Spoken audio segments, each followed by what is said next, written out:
गोलाचीका के उपमंडल गांव चाबा में 2 वर्षीय बच्ची की जहरीला पदार्थ खाने से दर्दनाक मौत हो गई। हालांकि पूरी जानकारी के लिए हमारे संवाददाता को ऑनलाइन पे जुड़ चुके हैं गुरदीप चाबा जी। वो बताएंगे क्या है पूरा मामला और कहां का है पूरा मामला। जी गुरदीप जी। गोलाचीका में एक 2 वर्षीय बच्ची की मौत हुई है, कहां का है पूरा मामला और कैसे हुई मौत? नमस्कार मैम जी। ये मामला है जी गोलाचीका के क्षेत्र उपमंडल के गांव चाबा का ये मामला आया है जी। 2 वर्षीय बच्ची थी जो अपने परिवार के पास एक ही बच्ची थी वो, और घर के आंगन में एक कीटनाशक दवाई रखी थी जो आजकल फसलों में यूज की जाती है। जी।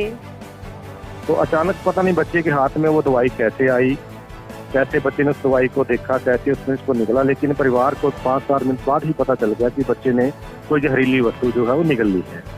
जी। तो उसके तुरंत बाद उसको समाणा के एक निजी हॉस्पिटल में लेकर गया, लेकिन डॉक्टरों ने उसकी सेहत को देखते हुए जब उसको संभव देखा कि जहां इसका इलाज नहीं हो सकता तो उसको तुरंत तो पटियाला के एक निजी हॉस्पिटल में भेज दिया गया और वहां बीती रात उस बच्चे की मौत हो गई। जी। जैसे कि परिवार में कितने बच्चे थे माता पिता के पास? माता पिता के पास सिर्फ एक ही बच्ची थी जी। आजकल छोटे छोटे परिवार हैं, बच्ची एक ही बच्ची थी, मात्र 2 साल की बच्ची थी। अभी 2 साल की वो पूरी भी नहीं हुई थी, उसकी 1.5 महीना अभी समय बाकी था 2 साल पूरा होने में, और परिवार के पास कुल मिला के एक ही बच्ची थी। हालांकि इस बच्चे ने जहरीला पदार्थ खाया है और किसकी लापरवाही लगती है कहीं न कहीं? ये लापरवाही तो देखो कहीं ना कहीं परिवार की तो भी कह सकते हैं और बच्चे की माड़ी किस्मत भी कह सकते हैं, क्योंकि अक्सर ये जो ग्रामीण लोग हैं, खेती बाड़ी से संबंधित सभी लोग हैं, और घर में कहीं ना कहीं छोटा मोटा तो ये कीटनाशक दवाई होती है, सबके घरों में होती है। लेकिन वो बच्चे की किस्मत ही ऐसी थी कि उसके हाथ वो दवाई कैसे लगी, उसने कैसे वो निगल ली, इसमें दोष तो किसी को नहीं दिया जा सकता। उस बच्चे की किस्मत ही ऐसी थी कि उसने वो जहरीला जो पदार्थ था वो निगल लिया। हालांकि परिवार के पास कितने सदस्य हैं? सदस्य परिवार के पास एक ही बच्ची थी और बच्चे के माता पिता हैं और बच्चे का दादी दादा है। कुल मिला के घर में 5 या 6 मेंबर ही रहते हैं। जी।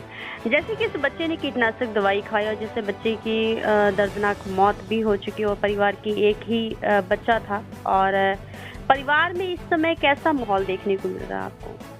परिवार में ऐसा माहौल है जी, परिवार का रो रो के बुरा हाल है। जिस घर में एक बच्चा था और वो भी दुनिया को छोड़ के चला गया, छोटा सा मासूम बच्चा था, उसको अभी ये नहीं पता था कि मेरी दुनियादारी कैसी होगी, कैसे मेरा पालन पोषण हुआ, कहाँ मेरा जन्म हुआ।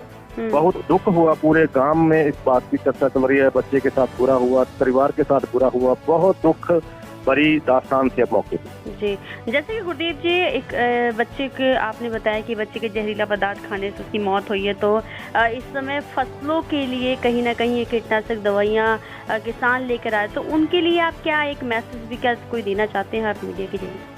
मैं तो इस बच्चे की मौत को देखते हुए सभी किसान भाइयों को ये मैसेज करना चाहूंगा कि जो भी फसलों के लिए कीटनाशक दवाइयाँ लेके आते हैं, सबसे पहले तो उन कीटनाशक दवाइयों को घर के बाहर रखो, खेतों में ही रखा जाए तो सबसे बेहतर है।